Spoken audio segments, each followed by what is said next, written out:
Hello बच्चों, कैसे हो? आपका स्वागत है तिरपान स्टडी सेंटर में। आज जो हम करने जा रहे हैं क्लास 12 एनआईएस बोर्ड का जो है ज्योग्राफी का चैप्टर नंबर 24। इसमें आज हम करेंगे इंडस्ट्रियल डेवलपमेंट यानी औद्योगिक विकास। ये टॉपिक जो होगा कई मानने में हर एक क्लास के बच्चों के लिए इंपॉर्टेंट रहेगा, चाहे वो सीबीएसई में पढ़ते हो, चाहे एनआईएस बोर्ड में पढ़ते हो, चाहे यूपी बिहार के बोर्ड के बच्चे हों, चाहे जो बच्चे कंपटीशन की तैयारी कर रहे हैं उनके लिए भी ये टॉपिक जो होगा काफ़ी महत्वपूर्ण होगा, अमृत तुल्य होगा। इसमें जो हम इंडस्ट्रियल डेवलपमेंट के विषय में विस्तार पूर्वक चर्चा करेंगे और हर एक पहलू पर प्रकाश डालने की कोशिश करेंगे। लेकिन आपको पता है, चैप्टर स्टार्ट करने से पहले एक बात जो मैं हमेशा कहता हूँ, जिसको आपको सोचना भी चाहिए, विचार भी करना चाहिए और अमल भी करना चाहिए, वो ये है कि जब भी वीडियो देखिए पूरा देखिए, क्योंकि अधूरा जानकारी सदैव खतरनाक होता है। साथ में एक इंपॉर्टेंट बात ये भी रहता है, अगर आप पहली बार वीडियो देख रहे हो तो लाइक शेयर सब्सक्राइब करना मत भूलना, क्योंकि दोस्तों लाइक कीजिएगा तो बनाने वाले का मनोबल बढ़ता है, सब्सक्राइब कीजिएगा तो इससे ये होता है कि जब भी मैं कोई वीडियो डालूंगा उसका नोटिफिकेशन आपको समय रहते मिल जाएगा। और देखिए, शेयर का मतलब ये होता है कि आपके थ्रू न जाने किन बच्चों को हेल्प मिल जाए, ये आप भी नहीं जानोगे, इसलिए जो है आप शेयर जरूर करो, ठीक है। व्हाट्सएप स्टेटस पे भी लगाओ। दोस्तों एनआईएस सेंटर जो है कई मानने में बहुत से बच्चों के लिए हेल्पफुल है, चाहे वो 8th क्लास हो, 9th 10th 11th 12th हो, चाहे वो एनआईएस बोर्ड के बच्चे हों, ठीक है, चाहे बीए एमए के बच्चे हो, सभी क्लासों के लिए कुछ ना कुछ जो है त्रिपाण सेंटर में उपलब्ध है। तो इसलिए आपके लिए ज़रूरी है कि आप सब्सक्राइब करके इसको चैनल को जो है सेव कर लो, नहीं तो बाद में अगर रिसर्च करोगे तो शायद आपको ये चैनल प्राप्त ना हो। तो इसलिए सोचना नहीं, विचार नहीं करना है, सब्सक्राइब करके जो है अपने पास सेव करना है। दोस्तों ये तो बात था आपके लिए, लेकिन अब देखते हैं हमारा आज टॉपिक क्या है। The next year is important agro-based industries. There is important agro-based industries. Here, textile, sugar, paper, and vegetable oil industry are some of the example of agro-based industry. You know that what is the agro-based industries? The agro-based industries here, textile, sugar, paper, vegetable oil industries are some example of agro-based industries here. This industry use agriculture product as their raw materials, and textile industry is the largest industry in an organized sector. The textile industry is the largest industry in a organized sector. It is a comprised of the first year of cotton textile, and second year woolen textile, and third year silk textile, and fourth year synthetic fiber, and fifth year jute textile industries here. Textile has been a major component of the industrial sector. It is account for nearly a fifth of the industrial output and a third of the export earnings. In terms of the employment, is a come next only to be agriculture sector here. The first point here, cotton textile industries here. The cotton textile industries, what is important here? The industrial development in India is began with the establishment of first successful modern cotton textile mill at Mumbai in 1854. The 1854 is the most important period of time, the development of cotton textile industries. Since their industries has a witnessed a phenomenal growth, the number of mills increasing from 378 in 1952 to 1782 by March 1998. There is important, and cotton textile has an important place in the economical of country. It is a provide employment opportunity to a large number of people. About 1/5 of the total industrial labor is absorbed by these industries. The next production here, the production is a cotton textile industry, a comprised of a three sector. Three sector is here most important: mill sector, handloom, and is a power loom. There is a cotton textile industry comprised of three sector here. I repeat again: mill sector, handloom sector, and there is a power looms. There is the most important. The share of large mill is a hand looms and the power loom sector in their total production of cotton cloth in a 1998 to 99 was a 5.4 percentage and 20.6 percentage and 74 percentage respectively. The cloth production of cotton textile increasing from a 421 crore square meters in 1950 to 51 to 1794.9 crore square meter in 1998 to 99. There is a most important growth here. The cotton and synthetic fiber textile industries has made is a term thus progress per capita ability of cloth from both the types was of 15 meters only in a 1960 to 61. In the year 1995 to 96, it has risen to be 28 meters, and this has embedded as to export cotton yarn, cotton fabric, and cotton synthetic garment on a large scale. In 1995 or 96, we earned a $2.6 million by there is a export. There is important here. The 1995 to 96, we are earned a $2.6 million by their export. There is important here. The next year, distribution. A cotton textile industry is one of the most widely distributed industry in our country. These mills are located in a more than 88 centimeter in different part of country. But majority of cotton textile mill are still located in a cotton growing area of the Great Plain and Peninsular India. That is important here. In this map, there is a most important map. Show your screen. There is a India center of textile industry. You know that there are all over India. There are textile industries of here. There is Amritsar, Pawara as Ludhiana, Lucknow. There is important and Delhi, Firozabad, Kanpur, Patna, Kotas, and there is Jodhpur and the Pune, Hyderabad, Belarus, and Bingam. The Dubai. There is the most important Dubai, Lis, and the Mysore, and there is a Pondicherry, Chennai. There is a most important shown on your screen. There is a center of textile industries here. There is all over India of here present and the important production on here. Maharashtra is the leading producer of cotton textile in the country. There is important. Maharashtra is the leading producer of cotton textile in a country. Mumbai is their major center of textile mills here. About a half of cotton textile mill are located in Mumbai alone. It is therefore rightly is called as the cotton pulse of India. And Solapur and Kolhapur, Nagpur, Pune, Aurangabad, and the Jayagons as the other important center in Maharashtra here. Gujarat, which is ranked second in the production of cotton textiles, and Allahabad is their major center of the state, and Surat, Bharuch, Vadodara, and Bhavnagar and the Rajkot are other centers in the state. Tamil Nadu has emerged as an important producer of cotton textile in a southern state, and can be both is on the important center in the state, and Tiruvallur and the Chennai, Madurai, and the Tirupalli is the same is the Tanjore, and there are other important center here. In Karnataka, cotton textile industry is a concentrated is a Bangalore, Mysore, Bengoms, and the is Gulbarga and the Kanpur, Ethawa, and Nagar, Varanasi, and Hathras, an important center in Uttar Pradesh. In Madhya Pradesh, this industry is concentrated at the Indore and Gwalior, and Havra is a Sherapura and the Murshidabad are the important cotton textile center in West Bengal. Rajasthan and Punjab, Haryana, and Andhra Pradesh are the other states producing a cotton textile here. And the following are the factor localization of textile industries in Ahmedabad and Mumbai and Pune regions here. The first here, ability of raw material. There is an important point here. Note your notebook. There is ability of raw material. A large amount of cotton is growing in this belt. And second here, ability of capital. The Mumbai, Ahmedabad, and Jaipur as a place where a capital for a investment is easily available. And second here, means of transport. This region is very concentrated with the rest of India by the road and railways. It is therefore the facility and transportation of finishing product. And fourth here, accessibility to be market. There is an important point here.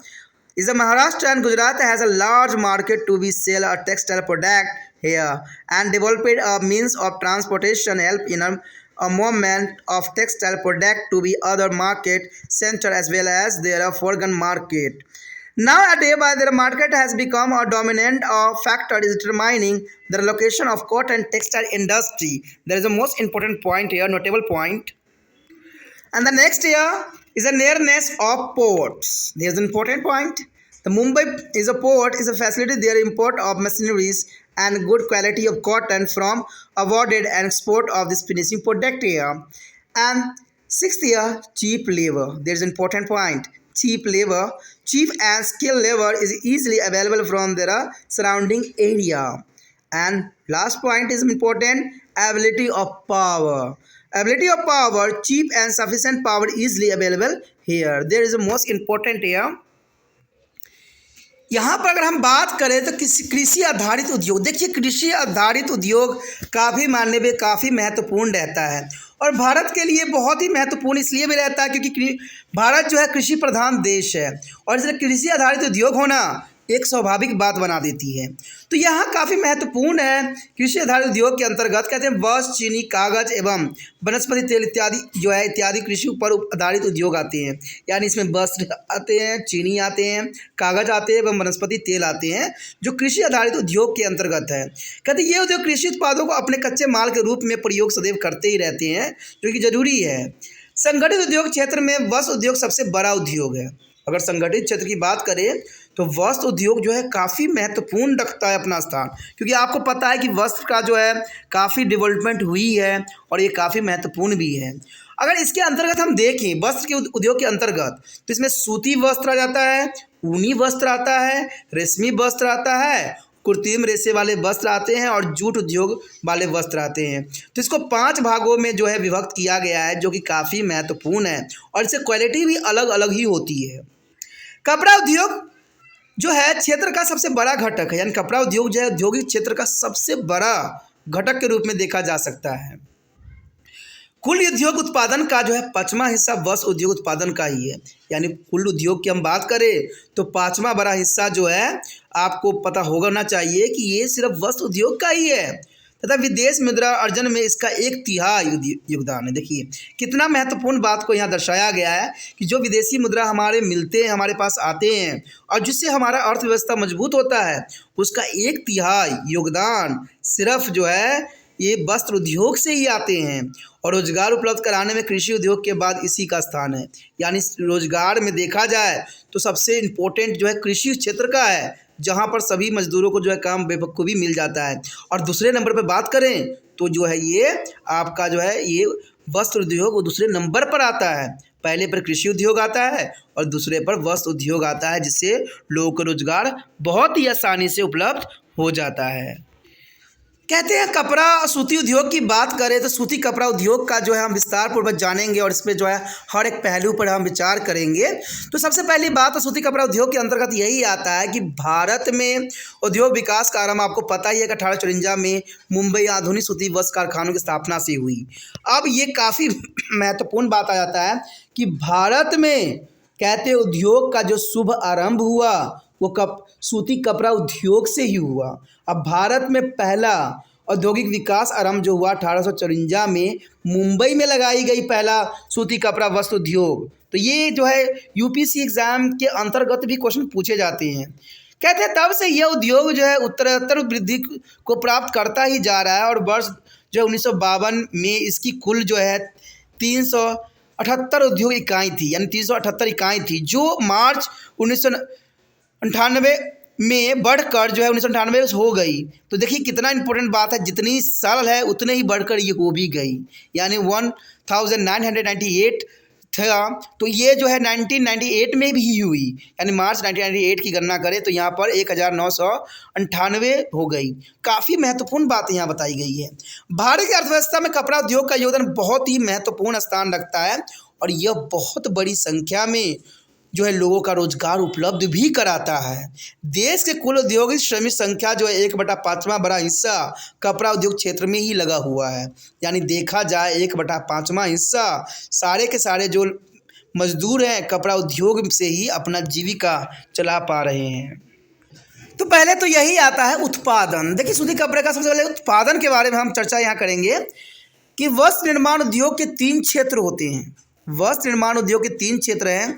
एक कपड़ा मिल क्षेत्र, ये handlooms, हथकथक एवं power मूल। और सन जो है 1998 से 99 में जो है कुल सूती वस्त्र उत्पादन बड़े कारखाने हैंडलूम्स तथा पावर लूम का भाग क्रमश जो है 5.4% से 20.6% एवं 74% था। तो आप समझ सकते हो कि बड़े कारखानों में हैंडलूम हो, पावर लूम हो, इनकी कितनी महत्वपूर्ण योगदान थी। सन 1950 से 51 में सूती वस्त्रों का उत्पादन जो है 421 करोड़ वर्ग मीटर था। यानी देखा जाए 50 से 51 में 421 करोड़ वर्ग मीटर था, जो 1998 से 99 में बढ़कर 1794.4 करोड़ वर्ग मीटर तक पहुंच गया। तो ये काफ़ी महत्वपूर्ण बात के ऊपर इशारा कर रहा है। सूती धागे एवं कृत्रिम धागों पर आधारित वस्त्र उद्योगों ने जबरदस्त उन्नति की है। तो इसमें कोई दो राय नहीं कि सूती उद्योग और कृत्रिम उद्योग ने बहुत काफ़ी जो है यहाँ पर उन्नति की है और दोनों प्रकार के धागों से निर्मित कपड़ों की प्रति व्यक्ति उपलब्धता भी करवाई गई, जो 1960 से 61 में केवल 15 मीटर ही थी और 1995 से 96 में बढ़कर 28 मीटर प्रति व्यक्ति हो गई। अब देखिए पहले 15 प्रति व्यक्ति था। प्रति व्यक्ति का अर्थ आप समझते ही होंगे कि जितने देश में जनसंख्या है उसमें हर एक व्यक्ति को जो था 60 और 61 के बीच में सिर्फ 15 मीटर ही कपड़े मिल पाते थे। लेकिन 1995 से लेकर 96 के आसपास जो है 28 मीटर हो गई। तो ये काफ़ी महत्वपूर्ण बात की ओर दर्शा रहा है कि प्रति व्यक्ति जो थी 28 मीटर हो गई। परिणाम स्वरूप सूती धागों का सूती वस्त्रों तथा कृत्रिम धागों से निर्मित वस्त्रों का बड़े पैमानों पर निर्यात भी होने लगा और इसके निर्यात से हमने सन 1995-96 में कहते हैं 2.6 अरब डॉलर की विदेशी मुद्रा अर्जित किया। तो आप समझ सकते हो कि वस्त्र उद्योग का हमारे इकोनॉमिक्स अर्थव्यवस्था में कितना महत्वपूर्ण योगदान है और कितना महत्वपूर्ण स्थान भी है। उसके पश्चात आता है वितरण। देखिए इसकी किस प्रकार जो है वितरण है, तो ये भी जानना काफ़ी दिलचस्प रहेगा। कहते हैं सूती वस्त्र उद्योग देश के सभी भागों में फैला हुआ है और इस उद्योग के कारखाने भारत के विभिन्न भागों में जो है 88 से अधिक केंद्रों में जो है व्यवस्थित है। परंतु अधिकतर सूती वस्त्रों के कारखाने आज भी उन क्षेत्रों में ही हैं जहां कपास का उत्पादन प्रमुख रूप से किया जाता है। तो इसमें जनरल सी बात है कि जिस चीज़ की अगर जहां पर जैसे सूती वस्त्र है तो सूती से बनने वाले धागे जैसे बनते हैं उसी क्षेत्र में लगाए जाएंगे। तो कपास जहां उत्पन्न होता है वहीं पर जो है इसको लगाई जाती है। तो इसमें कोई दो राय नहीं है। ये क्षेत्र उत्तरी भारत के विशाल मैदान क्षेत्र और भारतीय प्रायद्वीपीय पठार भागों में स्थित है, जो कि काफ़ी महत्वपूर्ण है। इस बात को अगर हम मैप के अंतर्गत समझें तो ये काफ़ी और भी महत्वपूर्ण बन जाता है। अब इस मैप में आप देख सकते हो कि वस्त्र उद्योग केंद्र जो है आज के समय में हर क्षेत्र में आपको बेखूबी नज़र आ रहा होगा। कहते हैं अगर उत्तर से पश्चिम की तरफ जाए, पश्चिम से पूर्व की तरफ जाए तो इसमें कोई जो है स्थान खाली नहीं दिख रहा होगा। इक्का दुक्का राज्य जो है जहाँ पर वस्त्र उद्योग के केंद्र नहीं बनाए गए हैं, ठीक है, लेकिन हर क्षेत्र में आपको दिखेगा ही दिखेगा। तो इसमें अगर हम ऊपर की बात करते हैं अमृतसर हो, लुधियाना हो, पानीपत हो, दिल्ली हो, फरीदाबाद हो, कानपुर हो, ग्वालियर हो, जोधपुर हो, कोटा हो, अहमदाबाद हो, बड़ोदरा हो, भावनगर हो, सूरत हो, मुंबई, पुणे, सोलापुर, हैदराबाद, बेलगांव, हुबली, बेलारिस, देवनगरी, बेंगलुरु, मैसूर, ठीक है, और पांडिचेरी, चेन्नई, कटक, विष्णुपुर, मसीराबाद और पटना। देखिए कितना महत्वपूर्ण है। सिर्फ देखा जाए तो आपको जो है आंध्र प्रदेश के साइड कोई नहीं दिख रहा होगा, ठीक है, जम्मू कश्मीर साइड भी आपको कोई नज़र नहीं आ रहा होगा और इक्का दुक्का और भी स्टेट है जहां पर नहीं होगा। लेकिन देखा जाए तो हर एक क्षेत्र में जो है अब वस्त्र उद्योग केंद्र स्थापित है। तभी तो देखा जाए तो 1/5वां भाग जो है जो रोजगार इसी से प्राप्त होता है। तो इसमें कोई दो राय नहीं है कि 1/5वां भाग जो है सिर्फ हमें वस्त्र उद्योग से ही जो है नौजवानों को काम मिल रहा है और उनकी जीविका चल रही है। तो समझ सकते हो कि ये उद्योग कितना महत्वपूर्ण हो सकता है हर एक नौजवान के लिए। महाराष्ट्र राज्य सूती वस्त्र उत्पादन में हमारे देश का अग्रणी राज्य है। यानी महाराष्ट्र को देखा जाए तो सूती वस्त्र जो है उत्पादन में हमारे देश का अग्रणी राज्य है। मुंबई सूती कपड़े के कारखानों का प्रमुख केंद्र के रूप में जाना जाता है। यानी मुंबई जो है क्योंकि स्थापना मुंबई में ही हुई थी पहले टाइम, तो इसीलिए जो है मुंबई सूती कपड़े के कारखानों के प्रमुख केंद्र है, क्योंकि लगभग आधे सूती कपड़े निर्माण करने वाले कारखाने मुंबई में ही स्थित है। तो ये काफ़ी महत्वपूर्ण है कि मुंबई जो है बहुत काफ़ी महत्व स्थान रखता है और यहाँ पर बहुत से सूती कपड़ों का जो है मिलें लगाई गई है। इसलिए मुंबई को जो है कॉटन्स पॉलिश्ड ठीक ही कहा गया है। इसलिए मुंबई को क्या नाम दिया गया है? कॉटन पॉलिश नाम दिया गया है और इसका नाम सही भी रखा गया क्योंकि सारे के सारे कारखाने जो है मैक्सिमम कारखाने मुंबई में ही स्थित है। मुंबई के पश्चात सोलापुर, कोल्हापुर, नागपुर, पुणे, अंगराबाद, जलगांव इत्यादि शहर भी महाराष्ट्र राज्य के सूती कपड़े निर्माण के महत्वपूर्ण स्थान के रूप में जाना जाता है। कहते हैं सूती वस्त्र उत्पादन में गुजरात देश में दूसरा स्थान पे आता है, यानी मुंबई अगर पहला स्थान पे है तो गुजरात जो है दूसरा स्थान पे आता है और अहमदाबाद इस राज्य का प्रमुख केंद्र के रूप में जाना जाता है। इसके अलावा सूरत, भट्टोर, बड़ोदरा, भावनगर तथा राजकोट राज्य के अन्य भी केंद्र हैं जो कि काफ़ी महत्वपूर्ण हैं। तमिलनाडु जो है दक्षिण भारत में सूती वस्त्र उत्पादन में एक महत्वपूर्ण राज्य के रूप में उभरा है, यानी तमिलनाडु भी अब अपने आप को जो है सूती वस्त्र उद्योग में महत्वपूर्णता दर्शा रहा है। कोलम्बटूर इस राज्य का सबसे महत्वपूर्ण सूती वस्त्र उद्योग केंद्र है, यानी कोलम्बटूर सबसे महत्वपूर्ण है किसका? तमिलनाडु जो है उसका सूती वस्त्र उद्योग केंद्र के रूप में। और इसके अलावा जो है तिरुनेलवेली, चेन्नई, मदुरई, तिरुचिरापल्ली, सलेम तथा तांजोर जो है राज्य के अन्य महत्वपूर्ण केंद्र के रूप में जाना जाता है जो कि काफ़ी महत्वपूर्ण है। कर्नाटक राज्य में सूती वस्त्र उद्योग में बेंगलुरु, मैसूर, बेलगांव और गुलबर्गा नगरों में केंद्रित है। और देखिए उत्तर प्रदेश में सूती वस्त्र उद्योग जो है कानपुर, इटावा, मोदीनगर, वाराणसी, हाथरस शहरों में केंद्रित है। मध्य प्रदेश में सूती वस्त्र उद्योग जो है इंदौर और ग्वालियर शहर में भी केंद्र है जो काफ़ी महत्वपूर्ण है। पश्चिम बंगाल के जो है अंतर्गत हावड़ा, श्रीरामपुर जो है मुरादाबाद जैसे बड़े शहर में भी सूती वस्त्र उद्योग स्थापित किए गए हैं जो कि काफ़ी महत्वपूर्ण है। इसके अलावा हम देखें तो राजस्थान, पंजाब, हरियाणा, आंध्र प्रदेश राज्य भी सूती वस्त्र उत्पादन में अपना महत्वपूर्ण योगदान दे रहा है। अब यहाँ पर सबसे महत्वपूर्ण बात ये आता है कि अहमदाबाद, मुंबई और पुणे में सूती वस्त्र उद्योग को केंद्र होने के प्रमुख कारण क्या हो सकते हैं? आखिर इनको क्यों वहाँ पर लगाया गया? कोई भी इंडस्ट्रीज जो होती है वो किसी विशेष स्थान पे ही क्यों लगाए जाते हैं? ये बहुत बड़ा क्वेश्चन है हर एक क्लास के बच्चों के लिए कि कोई भी चीज़ होती है उनको उनके स्थान पे ही क्यों लगाए जाते हैं, कुछ विशेष स्थानों पर ही क्यों लगाए जाते हैं। तो ये देखिए अहमदाबाद, मुंबई, पुणे क्षेत्र में सूती वस्त्र उद्योग को केंद्र होने के प्रमुख कारण क्या हो सकते हैं?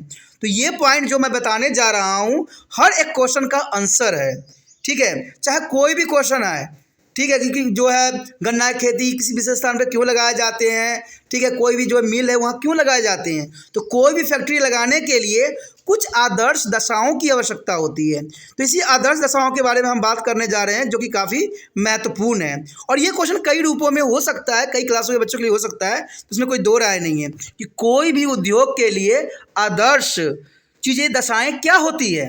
तो पहले आदर्श दशाओं की बात करें हम तो कच्चे माल की उपलब्धता है।